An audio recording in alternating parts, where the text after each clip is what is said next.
videu ti ukážem, ako som z Kloda spravil vlastného zamestnanca, ktorý mi každé ráno odpíše na e-maily, spracuje faktúry do účtovníctva a večer mi pošle prehľad dňa bez toho, aby som čokoľvek stlačil. Nepotrebuješ nudné webináre o AI, ktoré ti nepovedia to, za čím si tam prišiel. Všetko, čo potrebuješ vedieť o Klodovi, dostaneš v tomto jednom videu. Zadarmo a nebudem ti nič predávať. Deal? Poďme na to. Ahoj, som Rastio Kijovčín a aj vďaka AI má jedna z mojich firiem s jedným jediným zamestnancom obrat pravidelných 30 000 eur mesačne. Uplynulé roky som posadnutý optimalizovaním procesov a efektivity. Pre moju ďalšiu firmu, agentúru Tudunu Studio, staviam AI systémy, vďaka ktorým sme do detailu ovládli AI a rastieme medziročne na obrate viac ako trojnásobne. To je moja druhá firma, taktiež s obratom viac ako 30 000 eur mesačne. Tam je nás ale viac. Každopádne dnes ti tu ukážem celý môj systém v Klodovi. Od prvého kliknutia až po to, ako si z neho spravíš osobného zamestnanca, ktorý za teba robí reálnu robotu. Tak poďme na to. Poprvé, väčšina AI guru ťa učí písať dokonalé prompty, frameworky, šablóny, také formátiky na to, ako napísať nejaký prompt. Napríklad je tu jeden veľmi populárny, volá sa GCAO. Vraj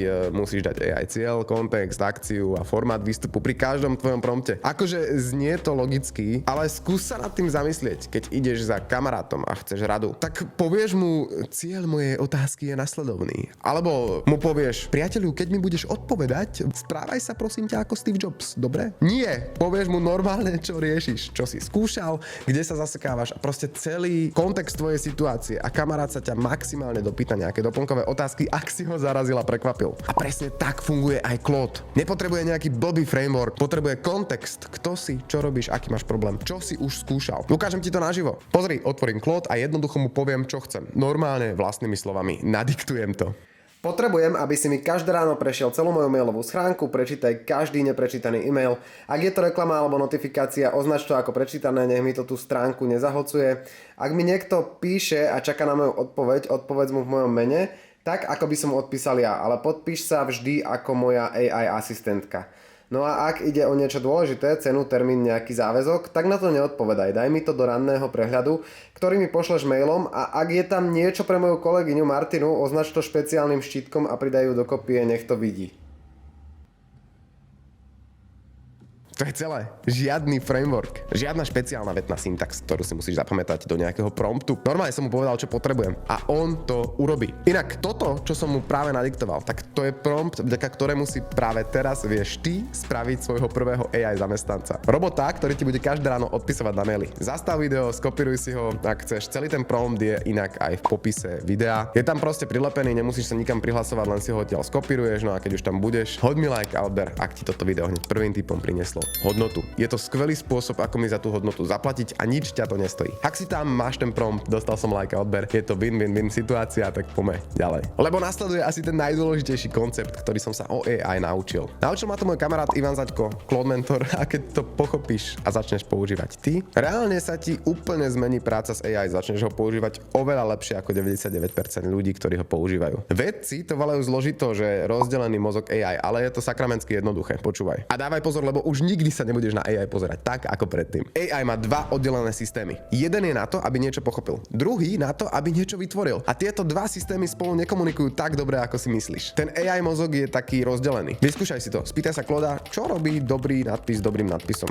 Dostaneš geniálnu odpoveď. Ako napísať brutálny marketingový nadpis. 10 princípov, psychológiu, príklady za tým a tak ďalej. No a potom mu povedz, napíš mi 10 skvelých nadpisov. Výsledok generický, hnusný, nechutný, zabudnutelný, marketingový. Aj keď Claude presne vie, čo robí výnimočný nadpis výnimočným, 10 príkladov nadpisov ti napíše zle. Takže trik je jednoduchý. Prestaň používať AI na to, aby za teba tvoril, začni ho používať na to, aby ti povedal, čo na tvojej práci vidí zle. Chceš si to vyskúšať hneď teraz? Napíš krátky e-mail kolegovi 5 viet ručne sám bez AI, potom ho vlož do Clauda a vyskúšaj dva prístupy. Prvý, prepíš tento e-mail lepšie. To je ten zlý prístup. Tak ako to robí 99% ľudí, ktorí pracujú s AI zle. Druhý, napíš mu len otázku, čo je na tomto e-maili zle, aké sú slabiny tohoto mailu, čo by si zmenil a prečo. Porovnaj si obe odpovede medzi sebou. Ten druhý bude takmer vždy užitočnejší, lebo kritické myslenie je presne to, v čom AI vyniká, na rozdiel od ľudí. AI je odteraz tvojim kritikom, nie tvorcom. Ak tvoje príspevky na Instagrame alebo TikToku nie sú virálne, tak v popise videa nájdeš presne návod na to, ako si z AI spraviť kritika, ktorý ti poradí a spraví ti tvoj prvý virál v živote zadarmo. Zober si odtiaľ ten návod, nechcem od teba žiadny e-mail ani nič podobné. Kým si budeš z popisu videa brať hodnotu, ja tu budem chvíľku kecať, nech nemusíš toto videjko videjko zastaviť, pretože si myslím, že tá hodnota je naozaj dôležitá a prinesie ti reálny výsledok hneď potom, ako ten návod aplikuješ do praxe. No a keď už si v tom popise, môžeš sa mi za moju tvorbu odvďačiť tým, že tam klikneš na palec hore či tlačidlo na odber kanála. Toto je jediný spôsob, ako mi na oplátku neskutočne pomôžeš za tvorbu tohto obsahu. Vďaka a poďme ďalej. Pretože toto nasledujúce pravidlo mi ušetrilo desiatky hodín práce. Väčšina ľudí používa Claude ako vylepšený Google. Napíšeš otázku, dostaneš odpoveď, odídeš. Ale Claude vie oveľa viac. Vidí a reálne počuje. Fakt. Dám ti 3 príklady. Napríklad jednoduché vyhľadávanie na internete. Zapneš ho cez tlačidlo plus pri Claudovi a potom mu napíšeš napríklad nájdi mi na internete, ako je možné, že tento môj konkurent tak rýchlo rastie a ja nie. Aké má ceny, čo ponúka, čo robí dobre a kde má slabiny, ktoré môžem využiť ja pre svoj prospech. Všimni si inak, čo som práve teraz spravil. Použil som princíp kritika z predošlého bodu. Jo? Nepýtam sa nájdi mi stratégiu, pýtam sa nájdi a povedz mi, čo robí dobre a čo robí tento konkurent zle. Za 30 sekúnd týmto spôsobom dostaneš rozbor, nad ktorým by si inak sedel 3 hodiny. Druhý príklad z 3, obrázky a fotky. Claude ich vidí. Nafoť si svoju web stránku a spýtaj sa, čo je na tejto stránke zlé. Čo by si zmenil, aby si odo mňa viac ľudí nakúpilo môj produkt. Alebo mu nahraj svoje kompletné video a spýtaj sa ho, čo mám zlepšiť, aby sa toto video stalo virálnym. Znova AI ako kritik. Túto funguje, že na bombene. A teraz niečo, o čom skoro nikto nevie. Claude vie ovládať tvoj prehliadač. Má na to rozšírenie do Google Chromu, nainštaluješ si ho, prepojíš ho so svojím Claude účtom a zrazu máš AI asistenta, ktorý vidí všetko, čo ty reálne vidíš na svojej obrazovke. Máš otvorené maily, povieš mu,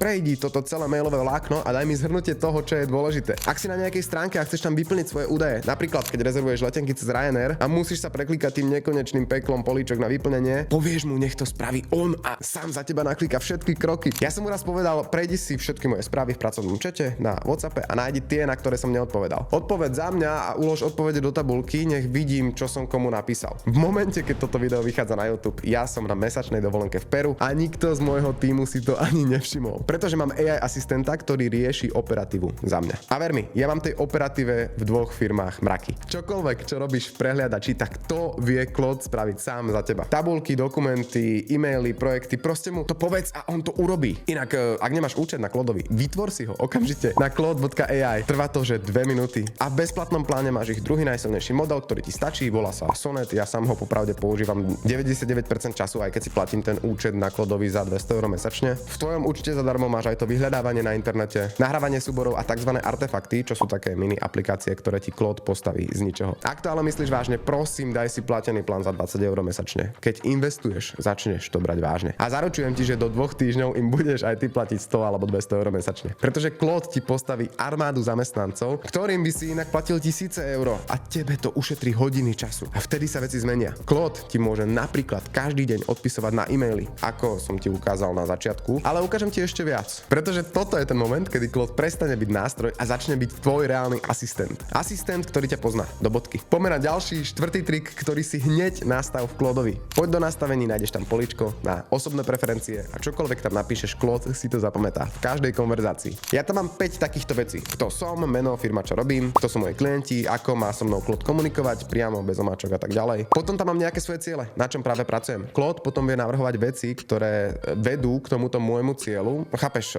A keď chcem vymýšľať nejakú hlúposť, ktorá ma od toho cieľa odkloní, tak on ma bude od toho odhovárať a povie mi, Rastio, toto je asi blbosť. Ďalej je tam môj denný rozvrh, podľa čoho mi Claude môže plánovať kalendár. Vie, že do obeda sa sústredím a pracujem a tak ďalej. No a keď sa spýtam, čo mám robiť dnes, tak Claude mi dá presný plán. No a na záver je tam všetko, čo od Clauda nechcem. Žiadne klišé, žiadne zbytočné úvody, pozdravy a poďakovania. Toto nastavíš raz, trvá to 15 minút a od tej chvíle je každá konverzácia s Claudom ušitá presne na mieru tebe. Úplná bomba je, že ak prechádzaš na Claude z ChatGPT, nemusíš začínať od nuly. Claude má funkciu, ktorá ti prenesie všetky informácie, čo o tebe nazbieral tvoj starý AI robot. Celé to trvá 5 minút, no a rovnako som na to spravil krátke 5-minútové video. Link na to video, ako prejdeš z jedného AI do Clauda, máš teraz na obrazovke. Klikni sa na ňo, ulož si ho a my môžeme ísť ďalej, pretože kamoši, teraz prichádza to, kvôli čomu som toto video natočil. Doteraz sme si ukazovali, ako sa s Claude rozprávať, ale Claude Cowork, teda náš ďalší nástroj, čo nástroj? Zbraň je niečo úplne iné. Ten neodpovedá, ten koná za teba. Autonómne podľa vlastných úloh, podľa priorít a rozvrhu, ktorý mu ty nastavíš. Je to agent, ktorý pracuje na tvojom počítači, nie v prehliadači, na tvojom počítači. Otvára programy, organizuje súbory, číta dokumenty, otvorí prehliadač, nájde informácie a vráti sa s výsledkom. No a Cowork tam má funkciu, pri ktorej som si povedal, že toto je síce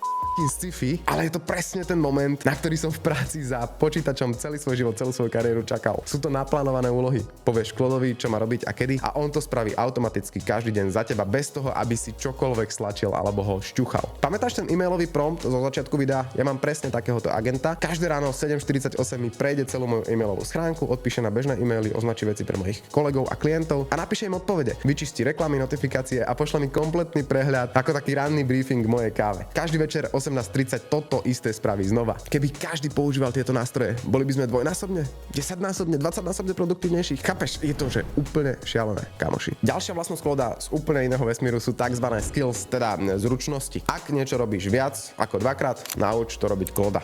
Raz a od tej chvíle to robí za teba. Za každým, keď to potrebuješ spraviť. Je to ako keby si zaškoloval nového zamestnanca. Ukážeš mu raz, ako to má robiť a potom to robí sám. Bez chyb, bez únavy, bez emócií a bez žiadosti o navýšenie platu. Ja mám skill alebo zručnosť. Budeme hovoriť skills, dobre? To je kratšie slovo. Ja mám proste skill na spracovanie e-mailovej schránky. Ten už poznáš, ale mám aj skill na faktúry, ktorý robí toto. Vždy, keď dostanem e-mailom faktúru, Claude si ju sám prečíta. Podľa toho, na akú z mojich firiem je tá faktúra vystavená, tak tú faktúru priradí do správneho priečinka v Google Drive, ktorý vidí aj môj účtovník, takže to rovno náhodí do účtovníctva a mne iba vyhodí QR kód, ten Claude, nie účtovník, na zaplatenie. S krátkym popisom, od koho je tá faktúra a za čo, aby som vedel, že za čo platím. Ďalší skill, aj scenár na toto video prešiel cez zručnosť na písanie scenárov. Naozaj si myslíš, že sa vyjadrujem takto po lopate a jednoducho aj v reálnom živote? Nie, pomáha mi Claude. Iba tieto debilné vsúky tam dávam ja. Vieš si predstaviť, že si živnostník, stavbar, prídeš domov po celom dni práce, sadneš si za počítač a ešte 3 hodiny píšeš cenové ponuky? Počítaš, formatuješ všetko ručne a pritom by si mohol len povedať Claudovi: dostal som zákazku na terasu 30 metrov štvorcových región Bratislava.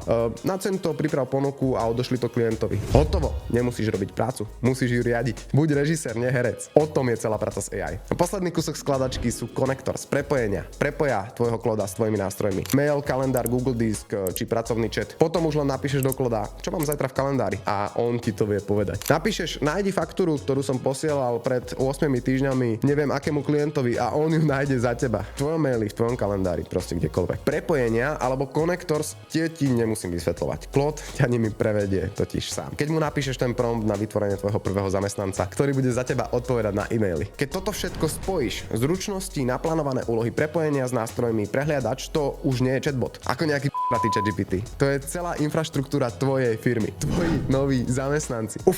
Toto bol celý Claude. Po lopate, od nuly, po systém, ktorý reálne pracuje za teba. Moja výzva pre teba: prosím, začni používať Claude ako svoj hlavný nástroj na 1 týždeň. Nie ako zálohu za ChatGPT. Chod si pozrieť to video, ako si prenesieš všetky informácie z ChatGPT do Clauda a rob odteraz iba v Claudovi. Nie v Claudovi a v ChatGPT a v Gemini. Nepoužívaj Clauda na nejaké testovanie, ale ako svoj hlavný AI nástroj. Daj mu svoje najťažšie problémy, najťažšie otázky, najťažšie úlohy a choď tam pracovať, prosím. Prečo ťa k tomu takto kopem? Ešte predtým, ako ti to vysvetlím, prosím, napíš mi do komentára, čo by si ako prvé nechal spraviť od Clauda, a ja ti odpíšem, či je to možné a ako je to možné. Každý komentár mi ukáže, že to má zmysel. No a teraz to vysvetlenie, prečo ťa do toho tak dokopávam. Ja nechcem, aby nás AI nahradila. Nemyslím si, že AI nahradí ľudí. Ale som za to, že ľudia, ktorí používajú AI, nahradia ľudí, ktorí ho nepoužívajú. No a najbližšie týždne bude platiť: ľudia, ktorí používajú Clauda, nahradia ľudí, ktorí Clauda nepoužívajú. Je to extrémne silný nástroj, ktorý úplne mení svet práce za počítačom. Preto robím tieto videá plné know-how zadarmo, lebo ich pozerá pár tisíciek ľudí, z ktorých chcem spraviť digitálne mašiny, ktorí budú lídrami na trhu. Všetky prompty a návody z tohto videa sú v popise zadarmo, bez prihlasovania sa do nejakých e-mailových databáz. Len si ich skopíruješ vo svoj prospech a začneš. Dal som ti návod, moje prompty. Teraz je to na tebe.